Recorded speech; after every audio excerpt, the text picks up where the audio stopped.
At the Royal Institution, we believe that science shapes our lives, our culture, and the world around us.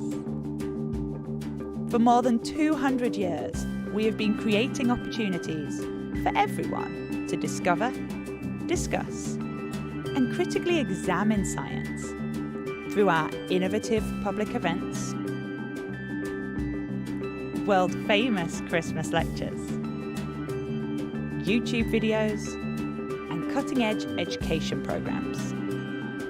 Become a member of the Royal Institution today and help us to inspire everyone to think more deeply about science and its place in our lives.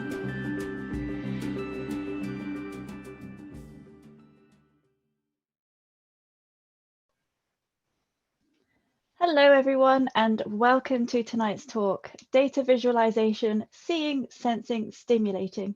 I'm Lisa and I'm an event producer at the Royal Institution, and I'll be your host tonight.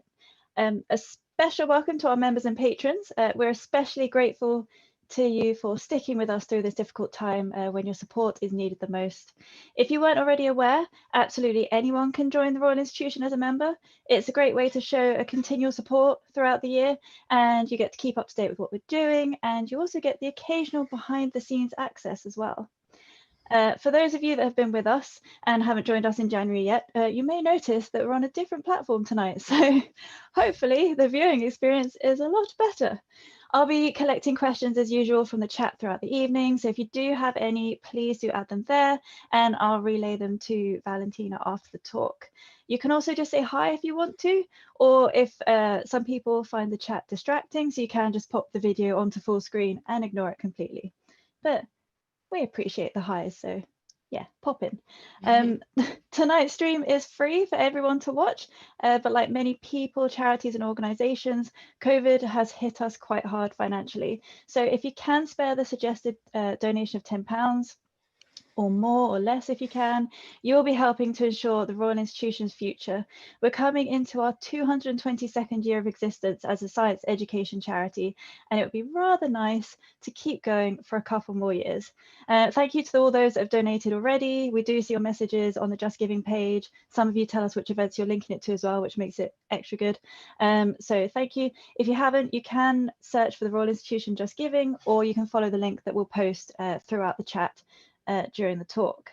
Now, that's enough from me. I'll introduce our speaker for the evening. So we have Valentina D'Efilippo, who is a designer, illustrator, and creative director based in London.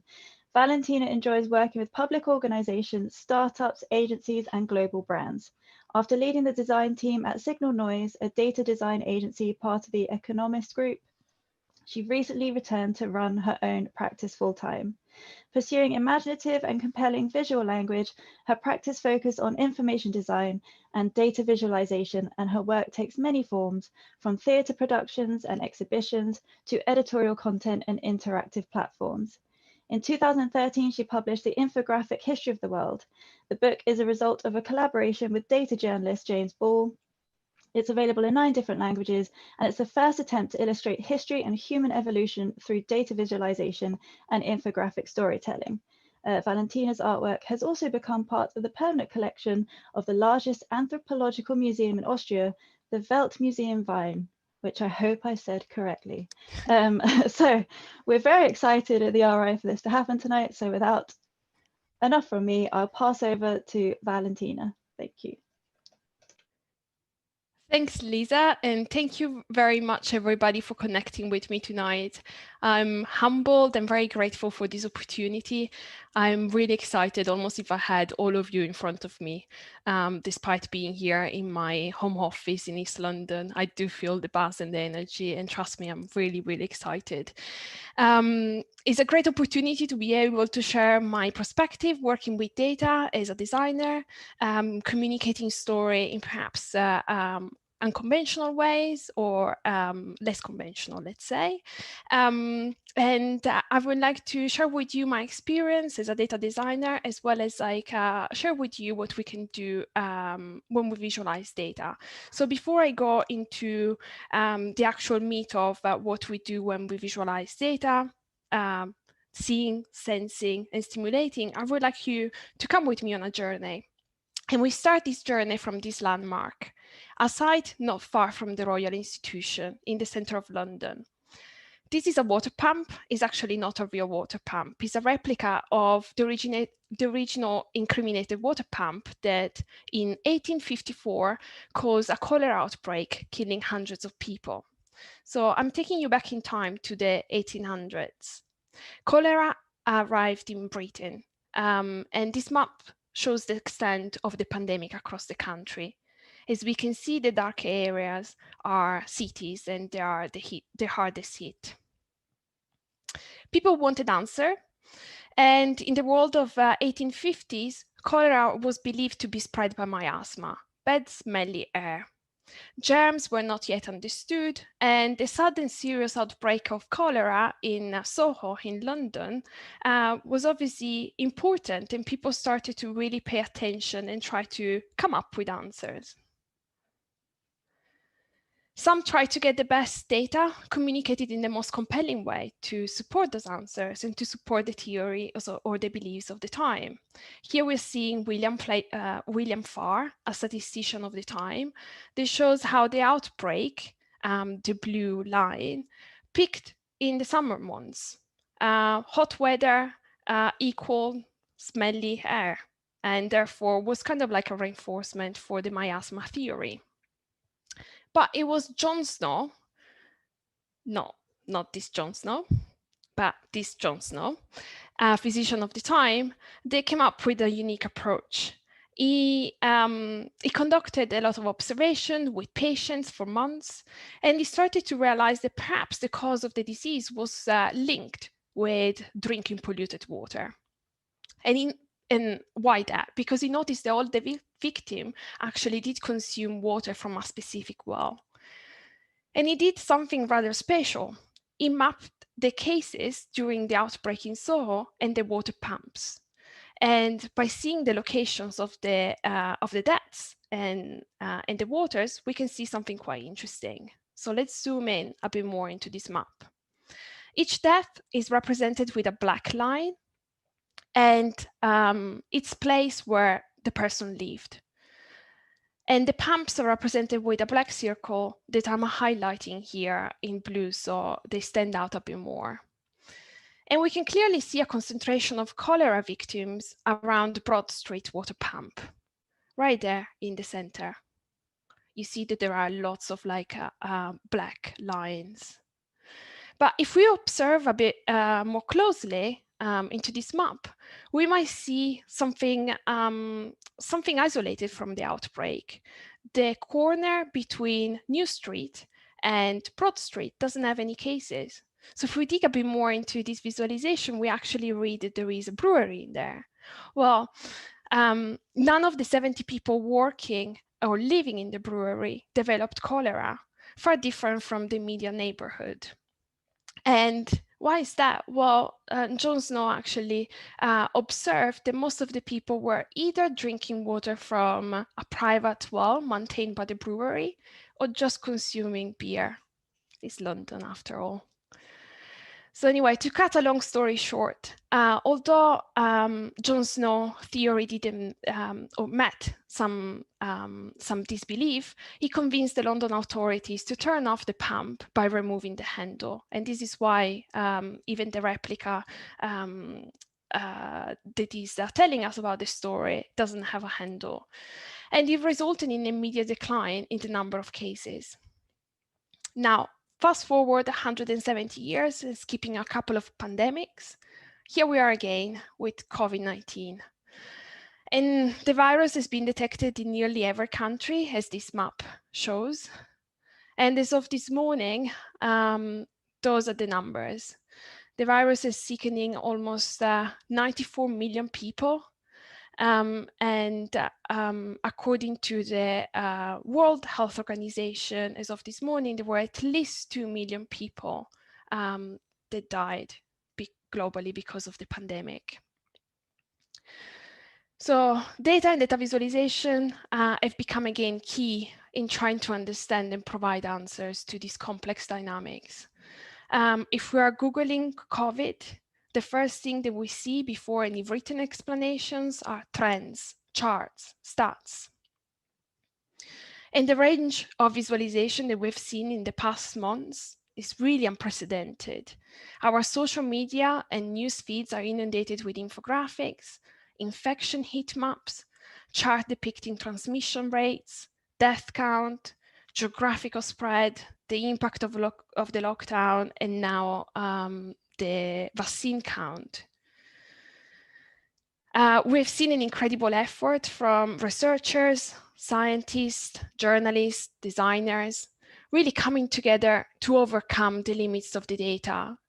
And those limits are due to the very challenge of quantifying this complex human experience. And we're using data to visualize the scale of the pandemic or to predict model and inform public policies and educate the public. And in this universe of COVID-related visualization, one that particularly stands out for me is this simple graph, a diagram flattening the curve. In my opinion, is a great example of how information design can really empower storytelling, can become a tool of communication. It has been so widely spread that it's become part of our vernacular.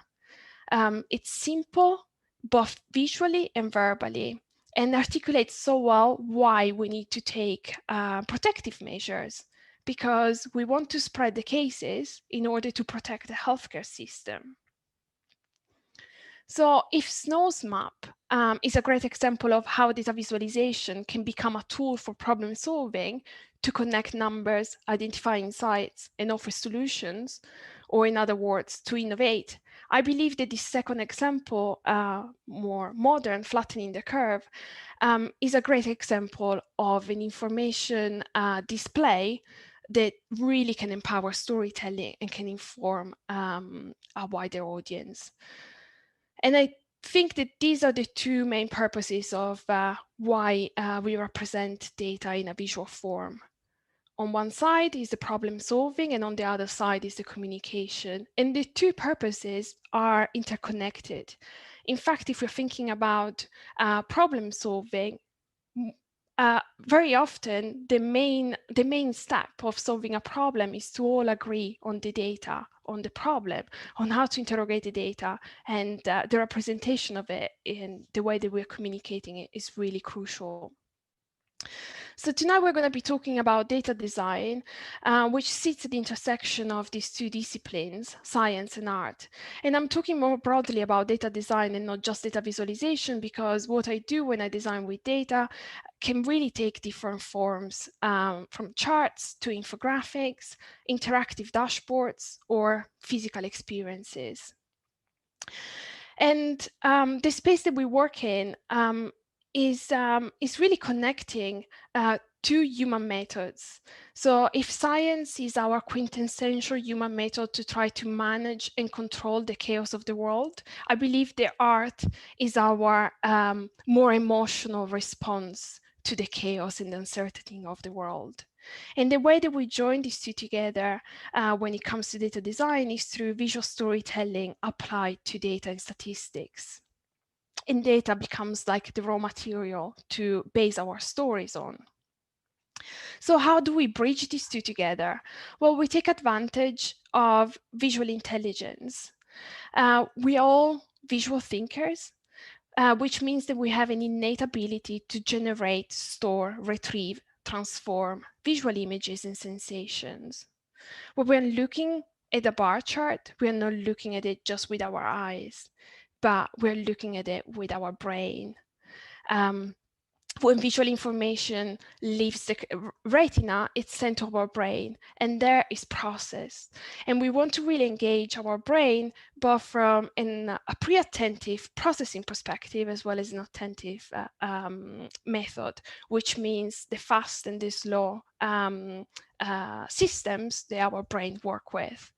So to go quite briefly on how visual perception work to illustrate those concepts, I would like you to take a look at this table, kind of like a simple sequence of numbers, but it's going to take us like a few seconds to really understand the relationship between these numbers.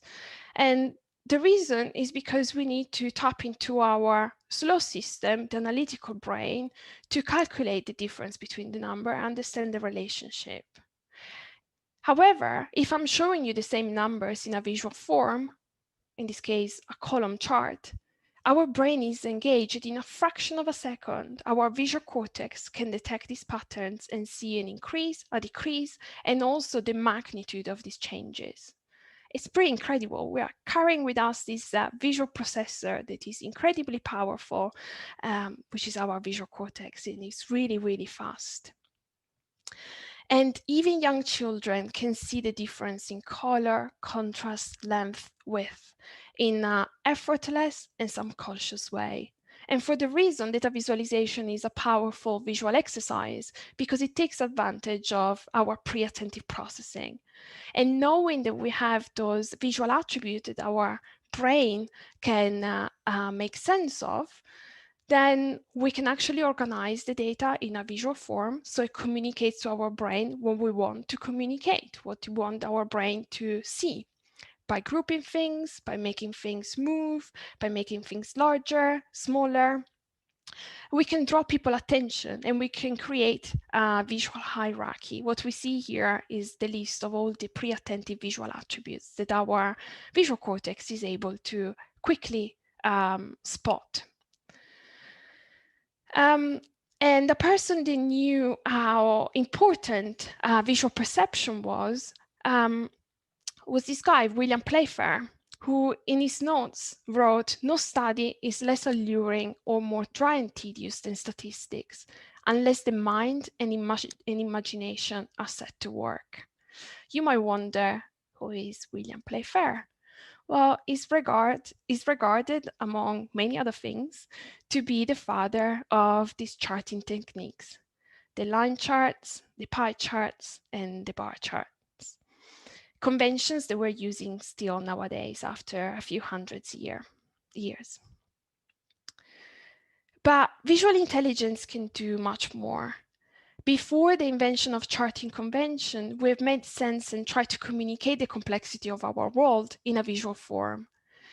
And therefore, we can actually take advantage of the meaning of images, the meaning that we have applied to symbols, to encode meaning in our stories. Data visualization is more than just representing numbers. Ultimately, it's about visualizing and telling stories.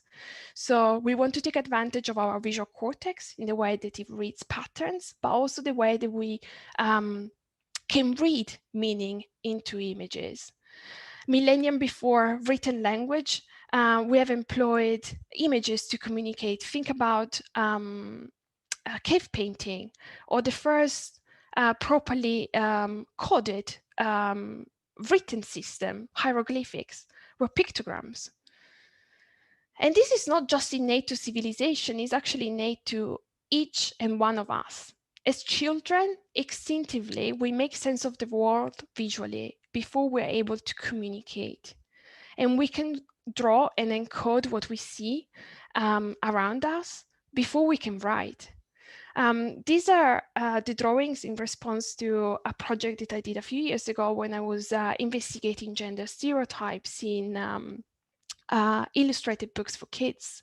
And I did a bit of like field work with children and asked them to draw the concept of a man and a woman. And both kids here, a 3 and a 4-year-old, were able to articulate those abstract concepts in a visual way. So data visualization can really employ semiotics, which is the study of how we associate meaning or how we read meaning into symbols, colors, iconography. And we can take advantage of semiotics to encode our story.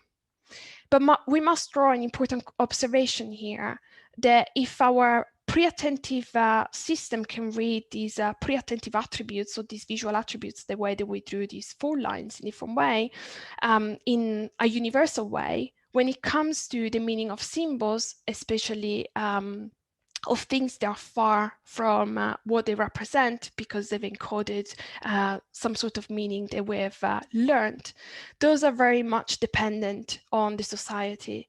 So we are taught about these meanings, our conventional representation that we learn. And we need to be mindful of that and how we apply those conventions. So let's bridge these two ideas of how we can read visual patterns as well as make sense of visual metaphors to communicate data and stats. Let's look at a couple of examples. How much water on Earth is actually a really interesting data set. We read that 71% of Earth's surface is covered by water. So most of our planet is covered by water. However, only 1% is drinkable water. So stats are hard to read. The next step might be to put it in a visual form, like a chart, a pie chart. This is definitely a step further in the communication of the data. It helps, but we can do more. We can create an image that is truly worth 1,000 words. It's more memorable, more intuitive. It just becomes tangible. We can see the volume of the water. And even the 71%, so all the ocean, actually, when we're looking at the sphere, this droplet, in comparison to the volume of Earth, is actually not very big. And looking at the drinkable water is like, it really makes you pause and think, it's such a precious resource. Another great example here of an effective display of data that goes perhaps beyond a traditional statistical representation of climate is warming stripe.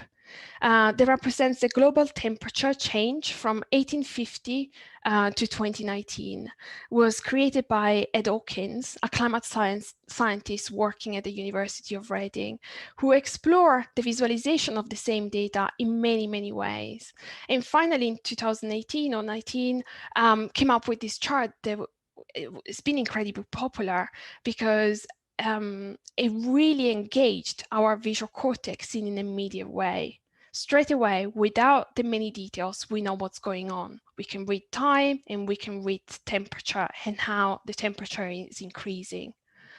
And chances are that you come across this visualization because it's been incredibly popular from magazine's cover to even being used as a backdrop of a concert.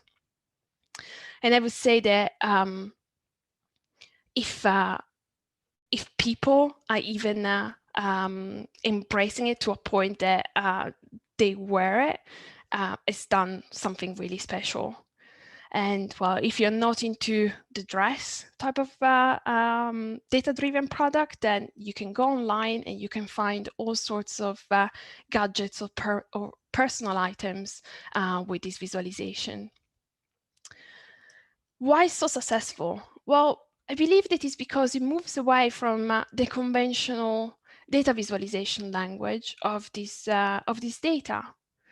Here we're seeing a more conventional representation that perhaps provides more means for analysis, more details, but is definitely less compelling.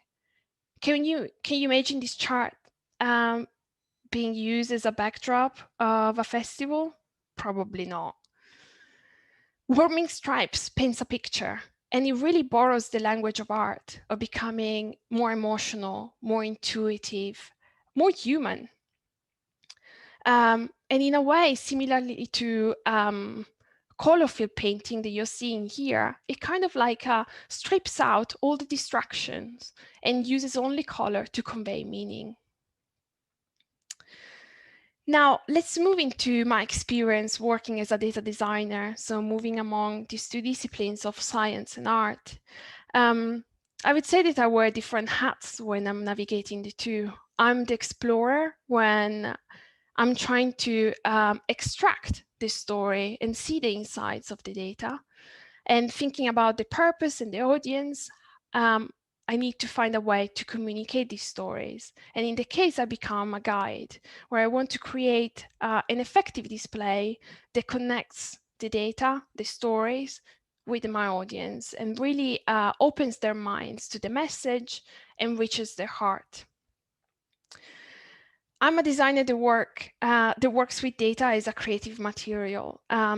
So I'm not that interested in the data per se, but I'm very interested in the stories that we can find in the data. And ultimately, data is not knowledge. It's all about how we interrogate it, what questions do we ask, and then the stories that we are representing and how we represent them. And it's a great space to be working on because I'm constantly learning about the world that we live in. Each data set presents a new challenge, and I do learn about different things. So with my book, The Infographic History of the World, I learned about the evolution of the world and the evolution of humankind. With this book, it was about the complexity of our brain, or perhaps the urban ecosystem that we live in, or racial discrimination and how it starts at birth, or tool that can allow us to prevent fraud or identify it at least. So I feel really fortunate to work in this space because I work as across many different fields, many different sectors, and also medium, from print to digital, as well as experiential. And I've been lucky enough to even bring data visualization inside live theater performances with large-scale projections to talk about climate change or data privacy. Tonight, I'm going to pick 3 projects, and I'm going to try to discuss with you what we can do when we visualize data. And I'm going to try to address this question with these 3 points. We try to make the data visible, and more than the data, the story is visible. And we want really people to feel the implication of this data with sensing. And ultimately, we want to simulate an action. We want to be part of a conversation. And to address these 3 points, I'm going to use 3 projects, and I'm going to take you a bit also on a journey of my career. And I hope there is going to be something of interest for everyone, because we're going to be talking about war, music, and social change. So let's start with the first point. We talked about how data visualization is taking advantage of our ability as visual creatures, our visual intelligence, and how we want our brain to connect with the data through our visual cortex in a very fast way, but then obviously tap into our rational brain to understand the implication of the data and what the stories mean. There are usually 2 steps when we visualize data. The first step is, well, gathering the data, of course, and then analyzing it and extracting insights, understanding what is the data saying and what would be compelling for our audience to know. And then the second step is the rendering, when we create a visualization, and this visual display should really explain our insights and take our reader through a journey of discovery. I'm going to take an example from my book, The Infographic History of the World, to illustrate these 2 steps. And just a couple of words about the book.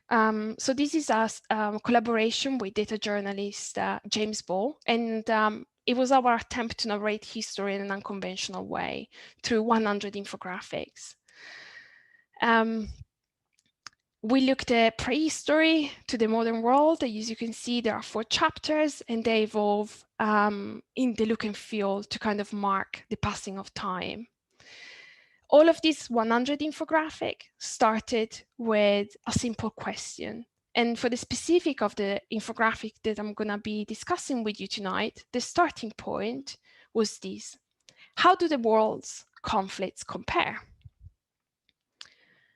Quite a broad and generic question. We can address this in many ways, and data research led us to this data set, the Polynational War Memorial, a list of wars of the 20th and 21st century, in which we see the time, the regional distribution of the wars, as well as the cost, the battle deaths. At a glance, by putting actually a filter of looking the wars that claimed more than 10,000 lives, well, we're seeing the war as being a constant element of the century, with a staggering figure when it comes to the human sacrifice: 95 million deaths and 133 wars, just over 100 years. And that's really the story that I want to visualize. I want to visualize all the wars and the fact that and the human sacrifice. So let's go back to the process. We need to see the data in order to extract the stories, and then we want to render it to attract our reader's attention and to explain the story. So step one, I need to put this data set into a visual form to engage my visual cortex and to be able to see and spot patterns. So I find a chart that allows me to plot all these different dimensions. I have time here in a conventional way represented horizontally. Then the cost of the war is the element that I really want to focus on, and therefore I use the pre-attentive attribute of size, which equal to magnitude in a very direct comparison, and therefore each bubble represents the conflict toll in terms of like the number of deaths. And then the position on the y-axis represents the duration of the conflict. So it's a simple scatter plot using bubbles, and our brain is engaged here because now we can finally see how these wars compare in the relationship across the century.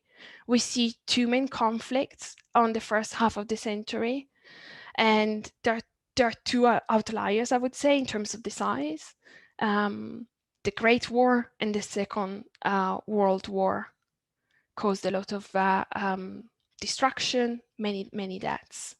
But then in the second half of the century, you might notice that our density in terms of the bubbles is getting greater, and also their position according to the y-axis is getting higher.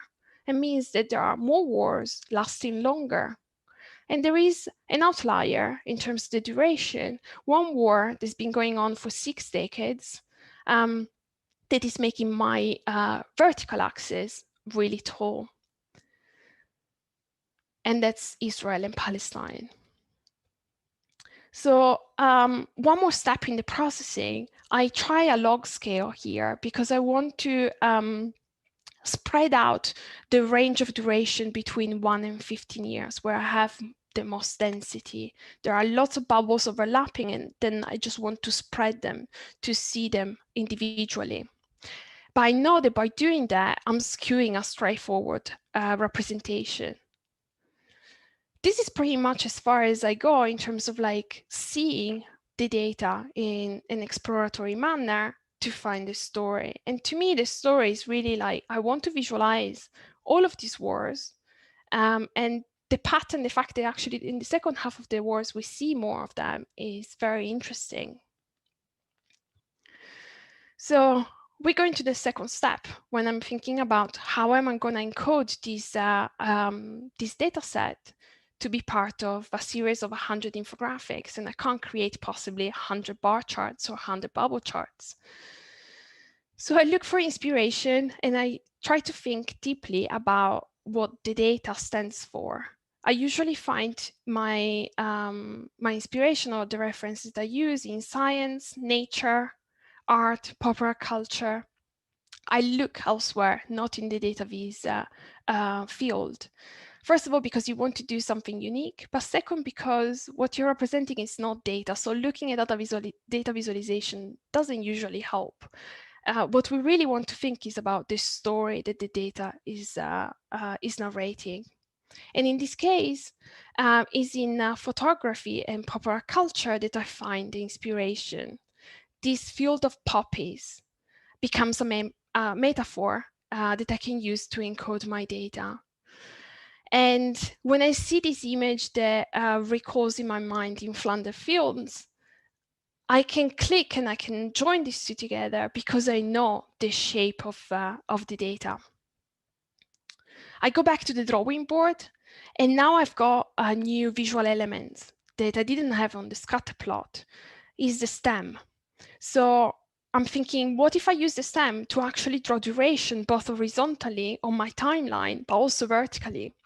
In the case, I can actually overcome the skewing proportion of the duration if I use a log scale. And this is the final outcome, where we see that all the wars, each poppy represents one conflict, is anchored on the timeline by the stem, and it grows horizontally and vertically. And when it stops growing is when the war ends.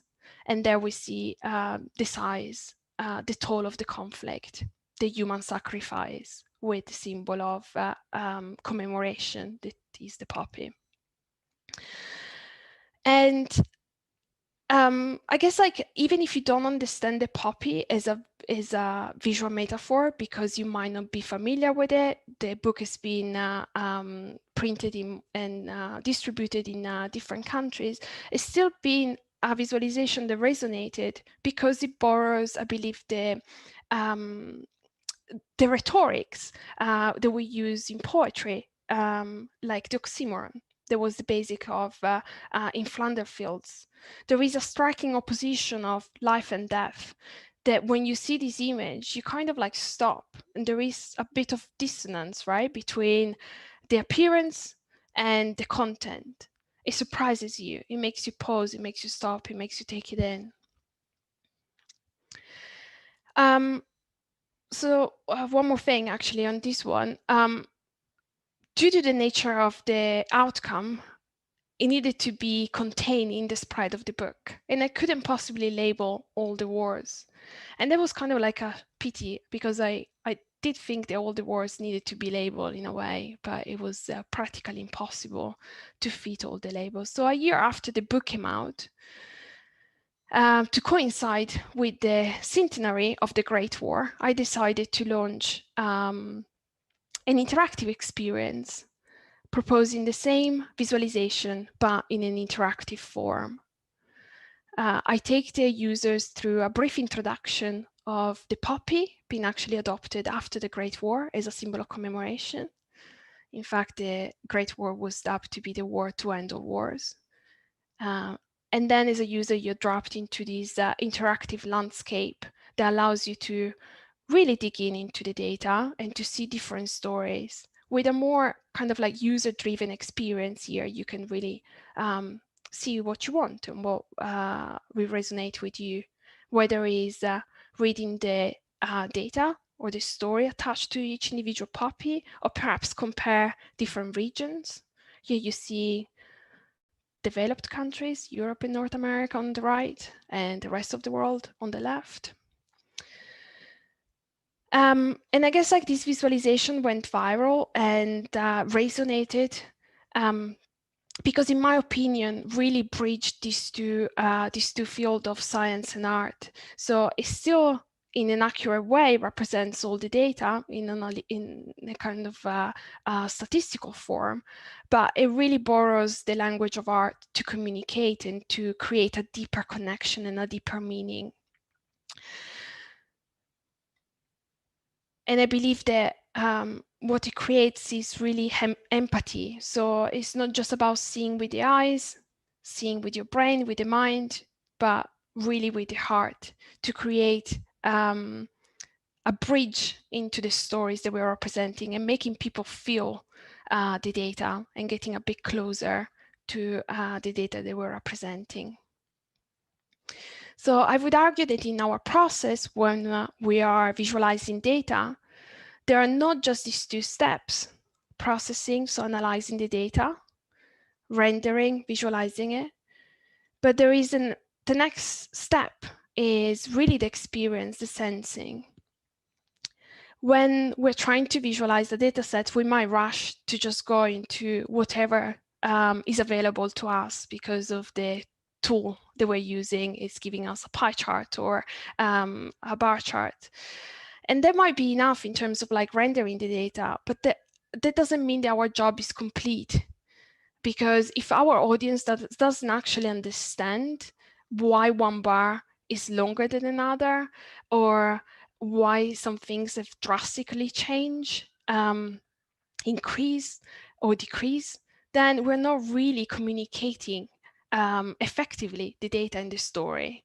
So it's really important that we think about the experience. What are we trying to communicate?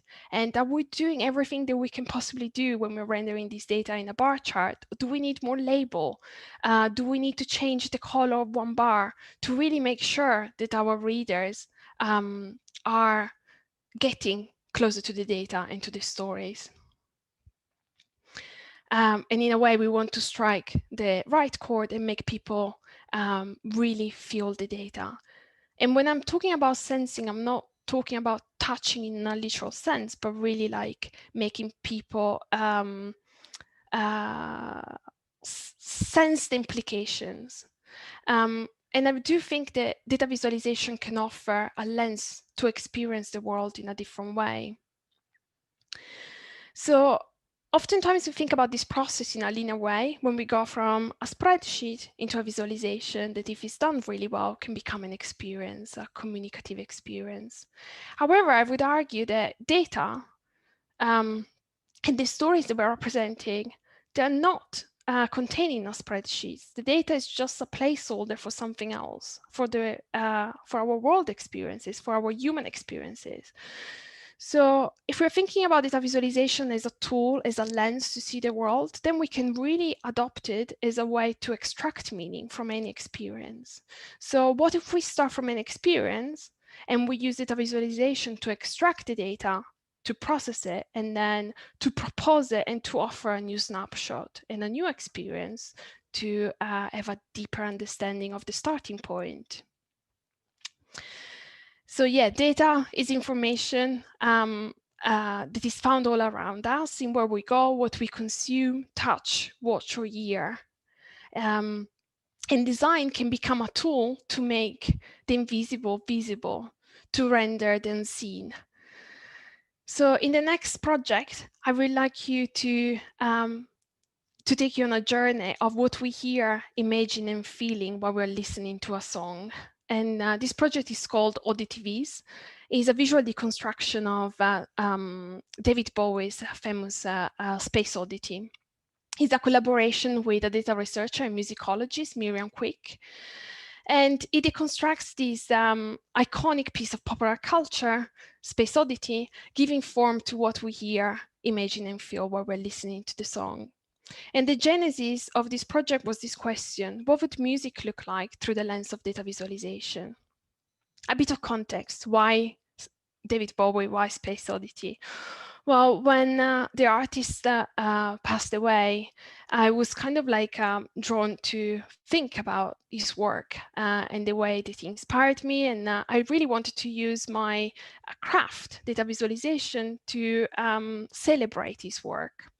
So I reached out to Miriam, who I worked with, and I also knew that she had a PhD in music, so she would be the perfect expert to guide me through the data discovery. And together we embarked in this journey. They started with Space Oddity because it was the first masterpiece that really launched Bowie into international fame.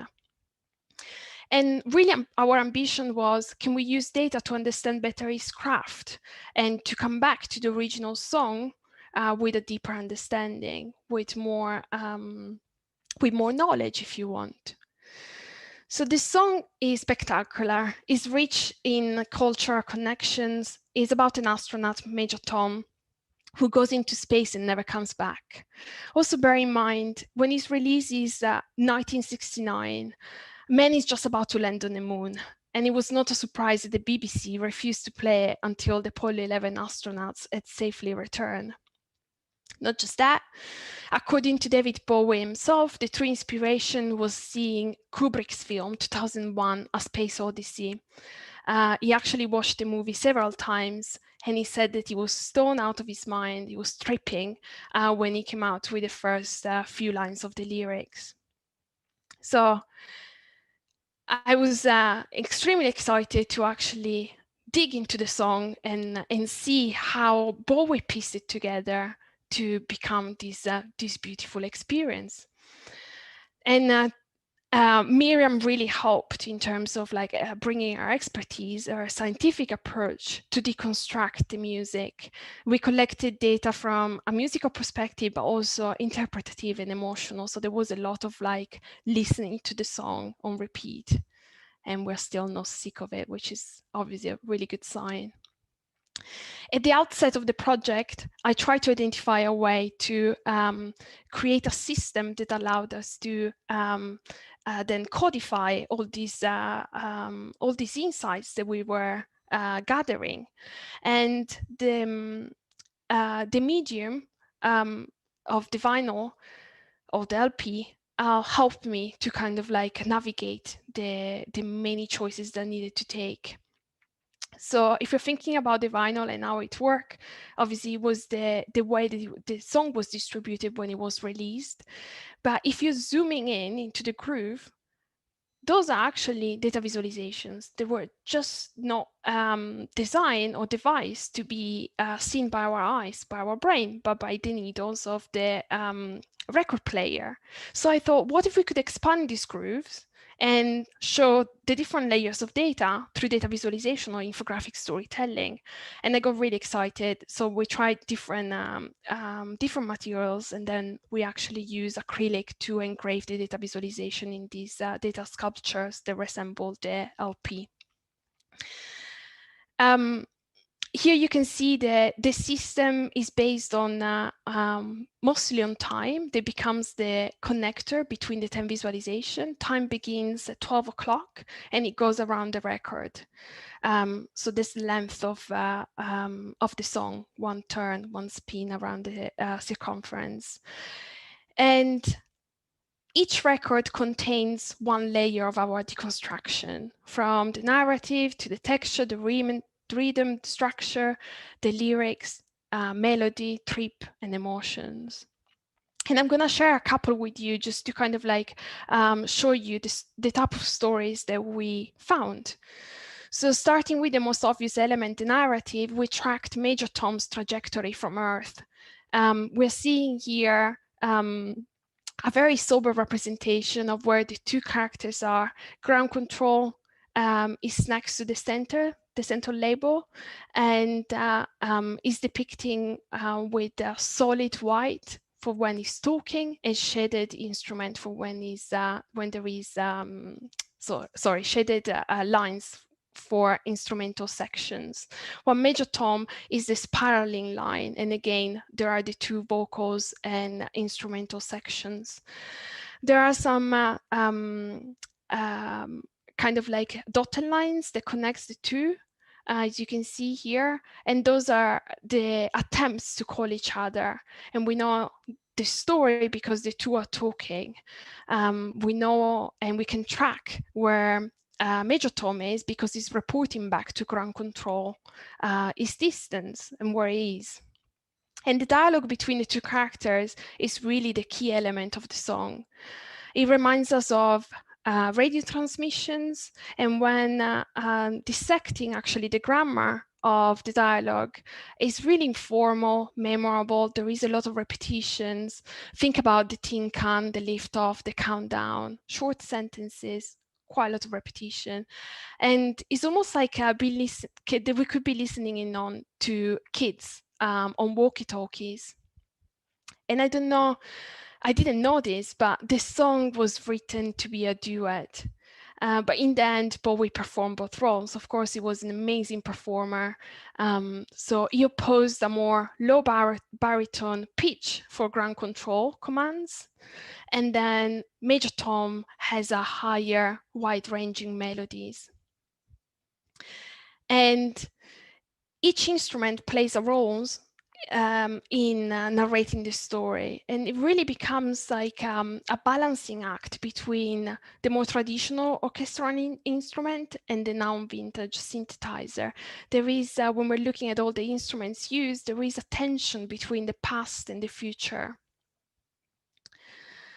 And when we're looking at the roles of these instruments, it's interesting to looking at the waveform of the various tracks that compose the song, because we can see some very interesting things. For instance, the strings are silent until the moment of countdown, and then there is a suspense that is built with the countdown, and then there is this beautiful crescendo that is mostly done through the strings that gets louder and louder. And we know that it's got like an emotional response because in an empirical way, we did track how people felt and their emotional response during the song. So we interviewed 50 people, and we noticed that as they were listening to the song, their emotional response was peaking in the moment of liftoff. There are many more stories that we found during our deconstruction, and you can find those at auditvs.com, as well as like listening to the song with our visual deconstruction that is being animated throughout the song.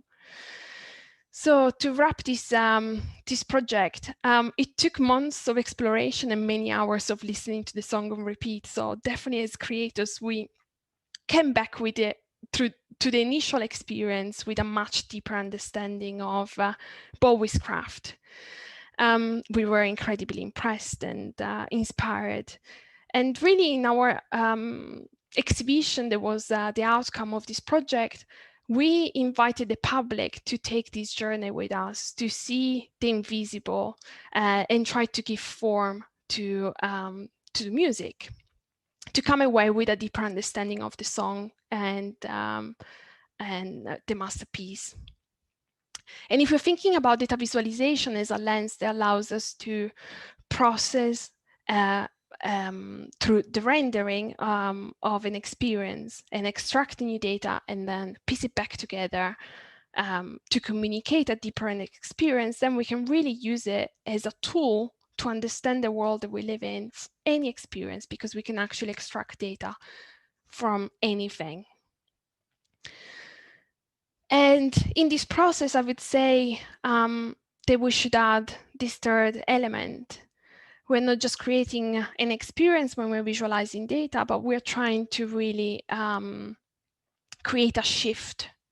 We want to stimulate a reaction, an action. We want to create a transformation. So tonight, I hope that you will want to listen to Space Oddity after my talk and perhaps think about it and the stories that you've just heard through data visualization and experience it in a new way. So how do we create this shift and why is it important? Well, because it's an act of communication, we want to pique our audience curiosity, challenge their assumption, or simply be part of a conversation. But it's really important that we decide up front what is the type of communication that we're trying to engage our audience with. And I do believe that oftentimes when we're just rendering data and we publish it as a quick snapshot, and we think our job is done, we don't really think about the implication of this communication. We think, okay, I've done my job, I've created a bar chart here, it's rendered, it's done. But really what we're trying to do is communicating an important story with the bar chart.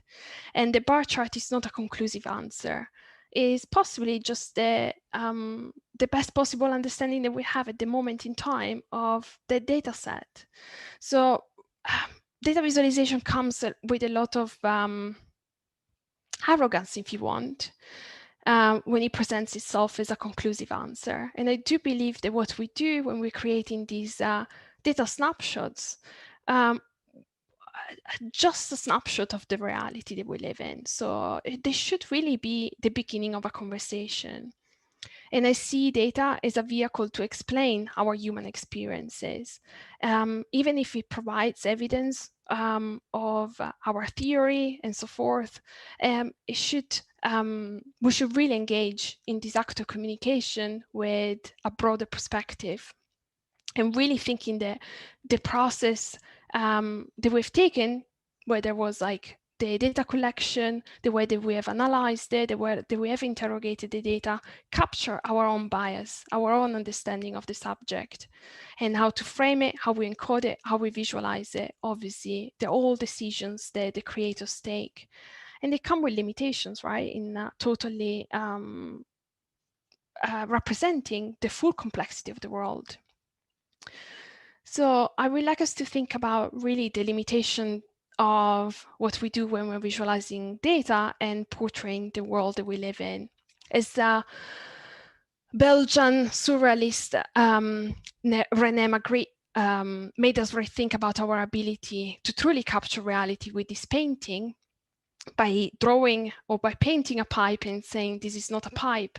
I do believe that in data visualization, we should also really think harder about our ability to really capture the full complexity.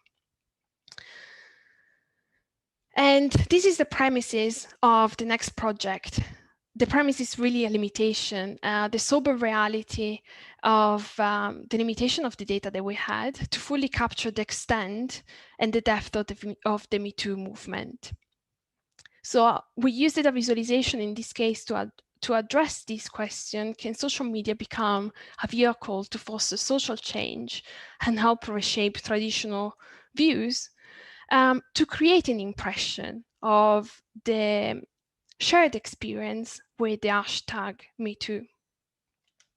The project is called MeToomentum, and again is a collaboration, this time with Lucia Konchinkova. And in address this question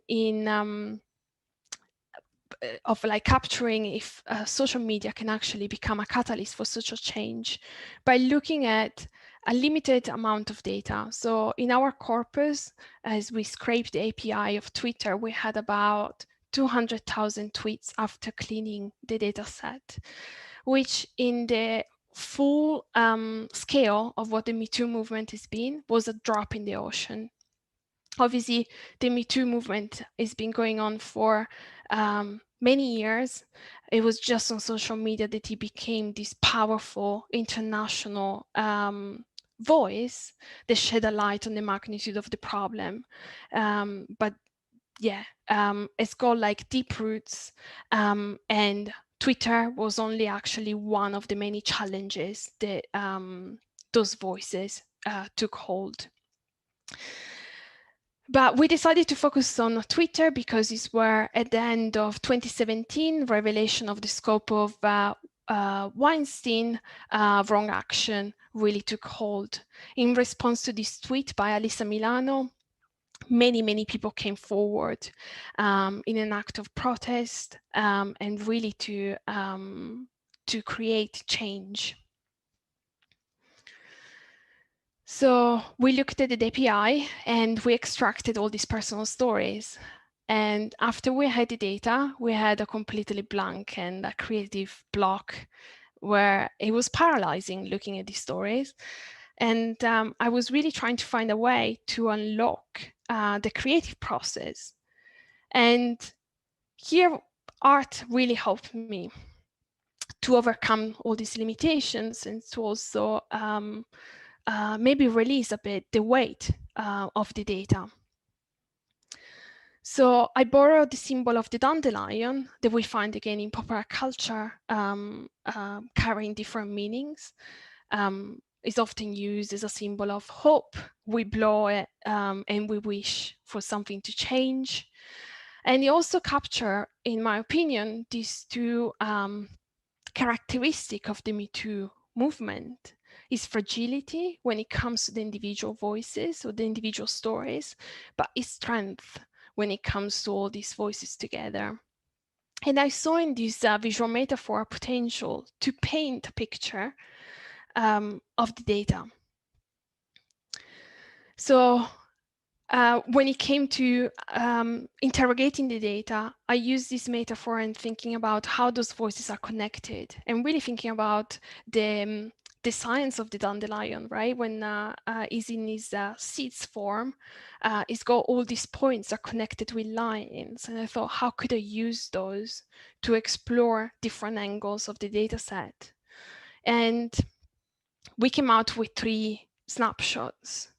The first one, spreading, looks into the geographical footprint of the movement. Then we look into the themes, so the most popular words that are associated with the hashtag #MeToo. And then finally, the third snapshot is about the most popular tweets and looking at these trending voices.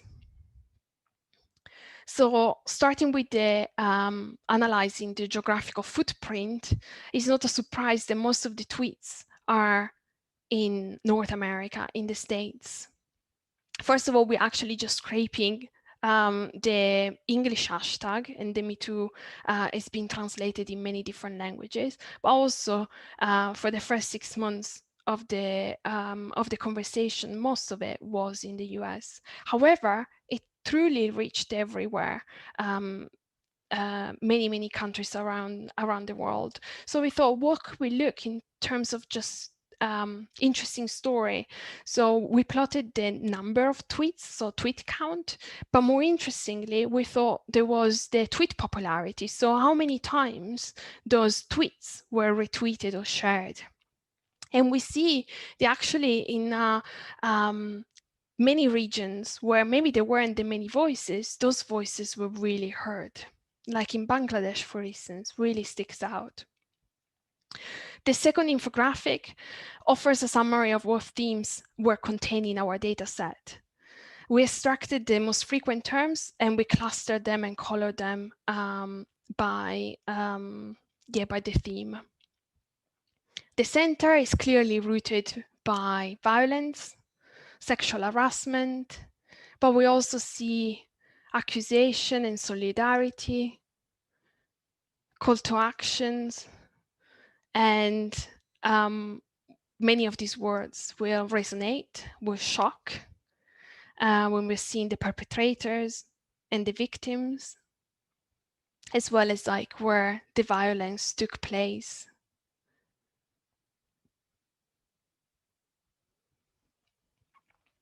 And finally, the third snapshot is about looking at who were the key voices.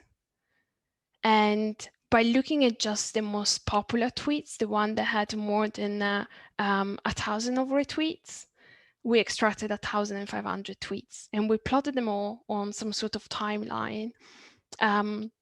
And the seeds that stick out the most are the ones that were retweeted thousands and thousands of times. But it's interesting to note the correlation between the size of the seed that represents the number of followers and the distance from the center. So the bigger the seed, the more followers the tweeter had at the time of tweeting. And when we're zooming in, we actually see that those tweets, they're really going far. They resonated a lot. They were shared a lot. Are a mix. Like some are obviously popular people, but others are just common people that were sharing personal stories, interesting point of view, or just being part of this important conversation to challenge the status quo and to be part of it. The visualization is available at metoomentum.com, and yeah, you can explore all the tweets as well as like looking at a timeline and how the movement has evolved. So to bring it to a close and to recap, I hope that the next time you're looking at a spreadsheet, you will feel inspired rather than overwhelmed by the data, and think about the way you're presenting data is much more than creating an accurate chart. We want to engage people in an act of communication when we want them to see the insights, understand the story and feel the implication of the story and stimulate a response. And design, I believe, is one of the best tools that we have for making information useful, not just presenting it visually, but giving people ways to work, think, and respond to it. And we can take people closer to understand the world we live in if our act of communication is well designed. And in that, obviously, comes a huge responsibility. As creators, we must understand that we have the power to influence or shape how people understand the world around us through data visualization, understand that there is a bias in the process and we can't remove ourselves as creators. And we do decide what stories matter and what stories needs to be represented and how. So I think that if we adopt an approach that is collaborative in nature between disciplines, we've got a really powerful tool, data design, that can link and marry science and art, data and visual communication. And the two can come together to create meaningful and more human outcomes. We should focus on dialogue among disciplines and embrace what makes art so special. I believe it's his ability to make people stop, think, and also is inquisitive and critical. And we need a lot of that, especially right now that we're facing so many large-scale societal, ecological, technological transformation. We really need a more humanistic approach, a multiple perspective into statistics in order to truly unleash the potential of data. So I like to close with an observation. Data visualization is certainly a snapshot of a complex world, but it's powerful because it can take us a step closer to understand the world we live in. Thank you so much for listening. I hope you enjoyed it. It's been a long time since a Tuesday night has felt this special. Thank you. Thank you so much, Valentina. That was great. I mean, we knew it was going to be great, but I just wanted to say thank you. And we've had lots of interesting questions come from the chat, which Great. I will relay to you now. So you covered this briefly in your talk. Ben asks, data visualization clearly puts a lot of power in the hands of the designer and statistician. How do we ensure that you communicate the real or at least balanced truth?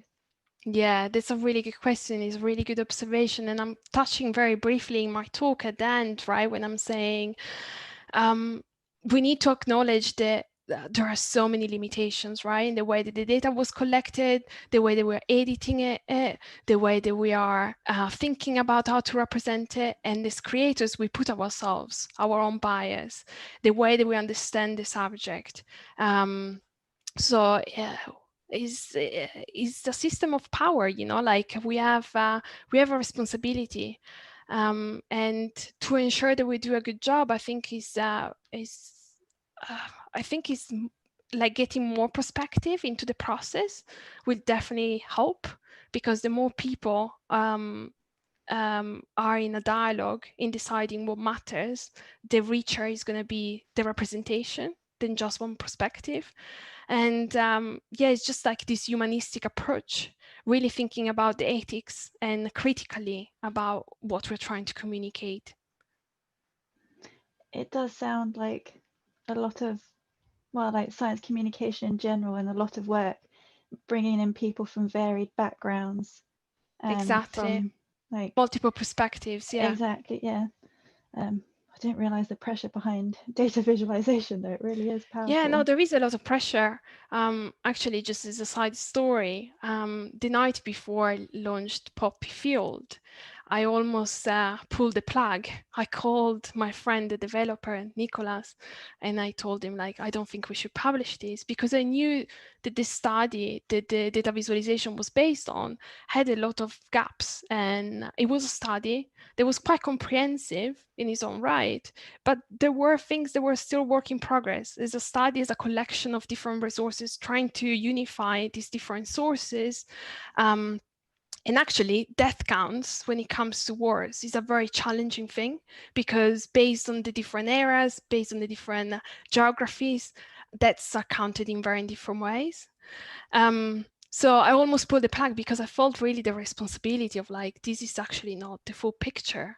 But then I'm glad I didn't, because it initiated a conversation. Lots of people contributed to the study, got in touch with the source. So it really enriched the whole data set, if you want. Oh, that's a nice story. I like that. Raj asks, how can we use data visualization to challenge fake news? And someone else also asked, conversely, how do you think data visualization has contributed to fake news? It's a very interesting. In fact, actually, just a couple of years ago, I was part of Data Obscura. There was an initiative by The Economist that was looking at how our truth is being kind of manipulated or distorted through different filters, in which obviously fake news was a big one. Yeah, so interesting question. I think that how can data visualization help navigating fake news? I think it's important to build data literacy, and the starting point in just being aware that as any other act of communication, data visualization is used to reinforce a point of view, to amplify a point of view, as is photography, as is any other craft or disciplines when we're actually communicating something. So by knowing that there is an agenda behind, we need to double check the source. We need to know where the data was taken from and how it's been encoded. And just becoming a bit more data literate and visually literate, we can become a bit more critical when we're actually reading and digesting the news and thinking, is this the full picture? Probably not. Let me check a different source, or let me compare this chart with another one that I might have come across a couple of weeks ago. Yeah, we tend to absorb a lot of information in a very passive way these days, and that's the problem of fake news, right? And especially when it comes to data visualization, because there is this assumption that is based on data, evidence is definitely going to be true, but that's not the case. No, I have to say, sometimes I'm like, is this true? And then the critical thinking brain comes, it's like, no, don't believe it. Yeah. Anand asks, what's your view on the problems that colorblind people may have with the use of like certain colors, or also most people being distracted by, I'm going to pronounce it, moire patterns from cross-hatching? I'm not Okay. entirely sure if I said that pattern So correctly. I think it's really important to keep in mind that we are communicating to a broad public, and this broad public might not read the visualization in the same way. So if we can keep inclusivity in mind when we're designing, is definitely like the first step to make our outputs more accessible to the broader public. I would say color blindness is definitely subject and an area of focus in data visualization, because one of the most problematic, I would say, aspect of data visualization is when we're encoding data with colors. And one of the most popular color scheme is red and green. That is actually one of the most diffuse color blindness, when you see everything kind of brown. So you're actually not able to spot any patterns, any difference, because everything is just seen by your visual cortex as the same color. There is a lot of emphasis on color blindness, and I think is important, and we need to, create accessible visualization, which might mean just swapping the green with blue, red and blue, perfectly fine, and you still keep the conventional understanding of positive and negative and so forth. However, there are so many other inclusive I would say features that we could actually build in our visualization, especially when it comes to the digital inclusivity, that I have not seen very much. And I have to say, I'm part of those designers that perhaps haven't put that much effort. It's not until last year that I was involved in a very interesting project with Data for Change in Ethiopia to look at blindness and visual impairment, that I actually understood the extent of the scope and how assistant technology could actually help us to really make our visualization more accessible to a broader public, which means have Control-Alt words so that you can actually read with your screen reader the visualization, you don't need to see it, or reinforcing the information that you are presenting, not just with the chart, but also with some text. There are many things that we can do to really make sure that we can reach a broader public.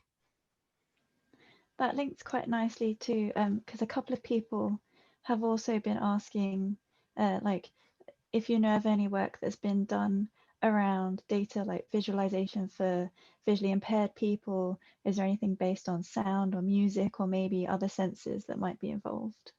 Yeah, so this project that I just touched on, there was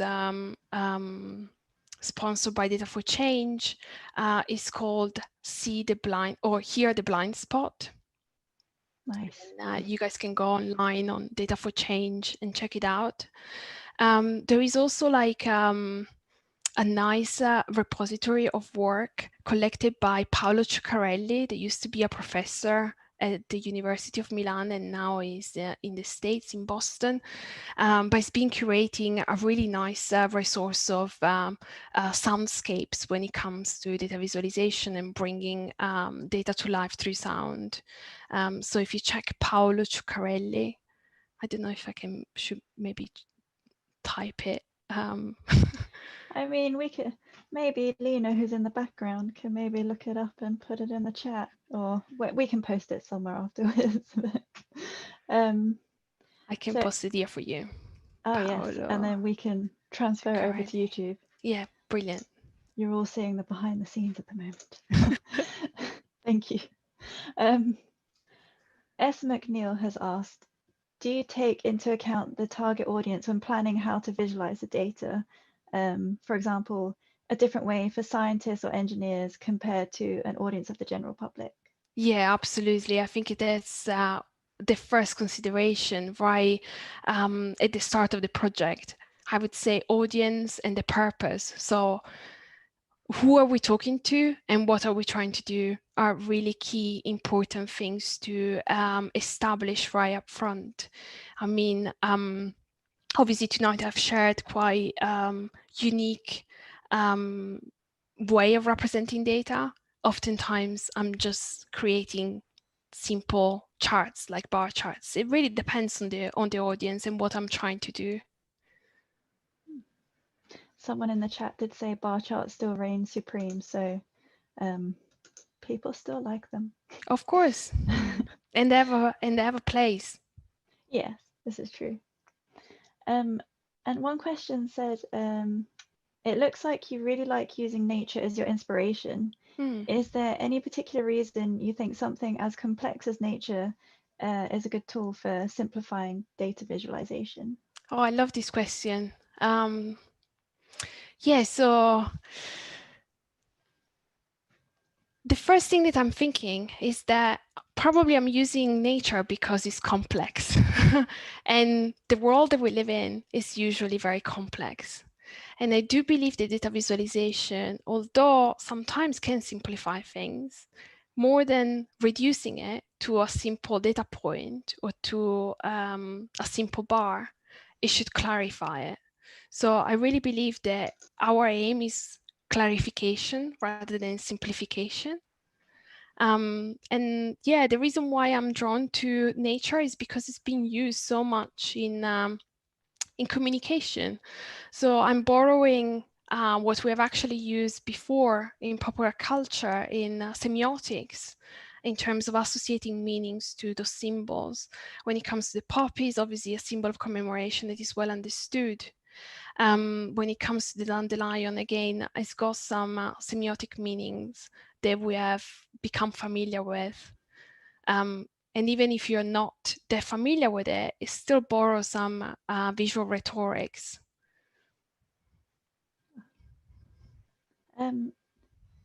One question that I wanted to ask was, do you have, like, out of everything that you've produced, do you have a particularly favorite piece that you're just like really proud of producing? Well, I think it probably the Love and Hate project. It's been the infographic history of the world. It's been really like the project that cemented my experience in data visualization and infographic storytelling. And has allowed me to learn so much. I mean, I made so many mistakes in the book in terms of like just learning how to do things. But it's been an incredible opportunity as well. And I still look back at it with, with a smile. That's good, as long as you're smiling at the end. Yeah, no, I mean, it was really intense. Like we created 100 infographics in about 8 months from start to Wow. finish, which meant basically processing a new data set every 2 days. Oh, yeah, that is a lot of work. Yeah, it was a lot of work. Elliot asked, what software was the Poppy visualization built in? So when it comes to the visualization that I created for the book, it was mostly just Excel. And then I imported the vector file from Excel into Illustrator. This is 2013 when I created the visualization. So bear in mind, there weren't that many data viz tools. And then the visualization that became interactive was coded with D3, a JavaScript library that is based on data viz components, as well as SVGs. I guess that's answered someone's question here. Now I'm in the chat and it's scrolling quite quickly. Is there a specific piece of software you prefer to use for your visualization? It really depends on what I'm trying to do. But I must say, I don't code. So whenever I'm like creating something that is quite bespoke, like the dandelion on the Me Too movement, the Me Too momentum, I reached out to a developer, like in this case, Lucia, who was incredible in basically taking my sketches and my ideas and my references and my drafts into actual code and be able to process a large amount of data. We had 200,000 tweets, which meant about 1 million data points. Obviously, it was impossible to do it with any of the software that I usually use. When it comes to automating other data sets that don't require so much kind of like custom adjustment or custom displays, I would revert back to raw graph, which is a really good, and again, I'm going to type it here, so maybe you can share it, raw graph.io. Tableau is also something that I use, especially when it comes to corporate collaborations and corporate contracts. It's usually like the prefer of the most popular software that people use. So I use that. I've been using also Data Illustrator recently. It's still kind of like in beta, so it's not this stable, but it allows you to do quite some nice things.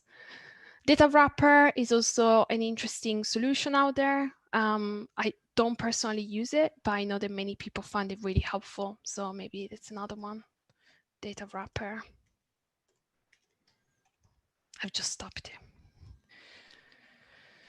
Excellent. I think Lena's posting what Valentina's typing into the YouTube chat, and also Thanks, Lena. if it's showing the Zoom bar, because this is us learning. This is a new platform. But thank you, Lena. You're helping. Alexandru has asked, what has been the key lessons you took away in your journey of doing this kind of work? And have you considered linking it to more sophisticated algorithms like machine learning and the data they offer? Yeah, that's a really, really good question. I think it's like just a humble approach when it comes to data, and obviously the big responsibility that we have because we can influence people with our visualization. So especially when it comes to AI, machine learning, big data, it's really important that we really think about the system of powers, you know, like how all our bias, because even those things that seem like quite scientific and accurate, they were created and built and engineered by humans, right? So we have actually encoded our own bias in those. And it's really important to question in a critical way with ethics how those systems work, because otherwise we're just going to be reinforcing those biases. I could not agree more. And Rod has asked, who are your key influences in this field? Their first thought is Hans Rousing. Yeah, Hans Rosling, definitely. Like, I love his work. I love his book, Factfulness. I guess like many influences, they start from probably when I was at university, just looking at people that were doing data visualization in 2006, then now maybe I've moved into something else, like Fernanda Vegas, that now is in AI in Google, but at the time was one of the minds behind Many Eyes. There was one of the first tools for data visualization. Yeah, she definitely influenced me to kind of like, or inspired me back then to take this journey. Otto Neurath from the past, so just books that I read at university, the isotype systems, how those are linked to hieroglyphics, as well as like the visual representation of modern data. Those were books that really influenced me. And nowadays, I would say I'm very inspired by all the news media. So when it comes to effective communication of data, I always look at the New York Times, the Washington Post, the FT. In particular, I actually, in the context of the COVID representation, like I think the team at FT is doing an outstanding work. I follow John Murdoch in Twitter. It's been incredible. I think the man is actually not been sleeping since the pandemic started. But yeah, I would say those are. Also, like Mona Chalabi, I really like her work. Is data journalist, illustrator, artist. She's incredible. Really like her work. That's a good list to base things on. So I'm going to wrap things up because I've come through all my questions, and yeah, you've given us so much to think about. So thank you very much. Thank you so much. And I just want to say thank you to everyone that's joined us tonight. And thank you for all the questions and the comments. It's always lovely to have you with us.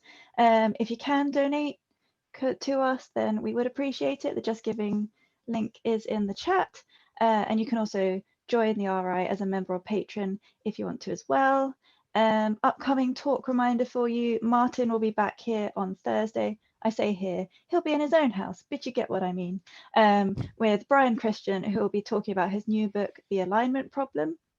Valentina also has an upcoming workshop on the 15th and 16th of February, yes, and you can find those details out on her website, which is conveniently linked on our website, so you can easily find her.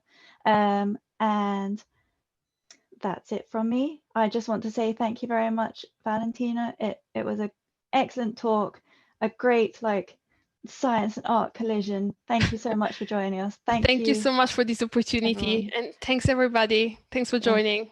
And I just want to say good evening and thank you. So goodbye. Bye bye.